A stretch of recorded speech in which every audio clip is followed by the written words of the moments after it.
So Editas, in the clinic, they are actually testing an in vivo approach for, let's see if I can say this, Leber congenital amaurosis, or also known as LCA. This is a group of inherited retinal degenerative disorders. And it's in the eye. So Brian will tell us more about why that's important for the in vivo approach. But they are also testing in the clinic some ex vivo sickle cell program. And they're actually using CRISPR-Cas12a, which is a little bit of a different technique than CRISPR-Cas9, which is what we've been mostly talking about. Editas has a strong pipeline further out. So they are also testing ex vivo for beta thalassemia. They have some other in vivo programs earlier on, including one for Usher syndrome, which is a rare genetic disease that affects vision and hearing. They are really focused on ocular. They have another autosomal dominant retinitis pigmentosa 4 program.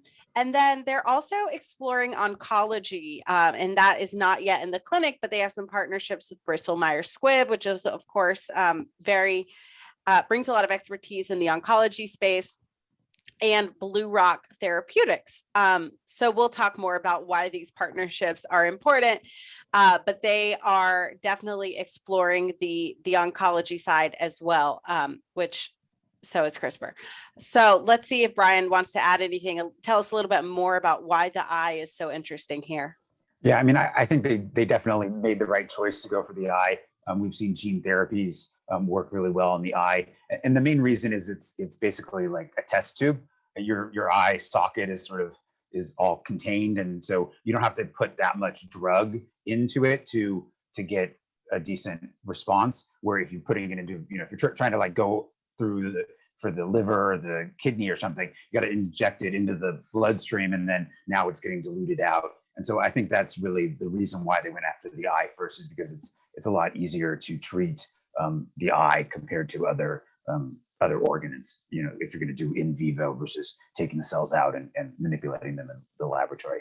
And then on their sickle cell treatment, that's Edit 301.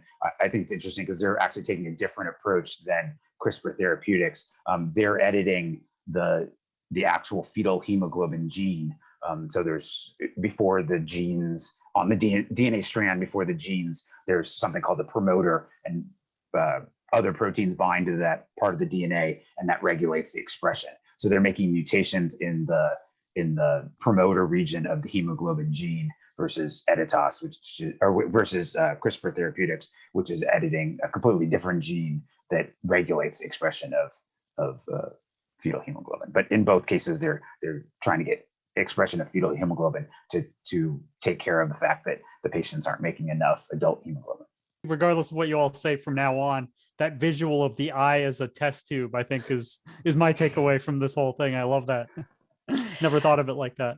Sorry, go ahead, Corinne. Yeah, I just wanted to add about the market for LCA, that in vivo approach that they're taking with that eye disease. So it's actually the most common cause of inherited childhood blindness, affecting 3 out of 100,000 children in the world. And so there are different kinds of this disease, and Editas is targeting the most common form, which is called LCA10, and that accounts for 20% to 30% of all LCA patients. And again, this is an indication for which there is no current treatment. So follows along with, they're really trying to cure something that there aren't a lot of options for patients out there. And it is, they're targeting quite a chunk of that audience.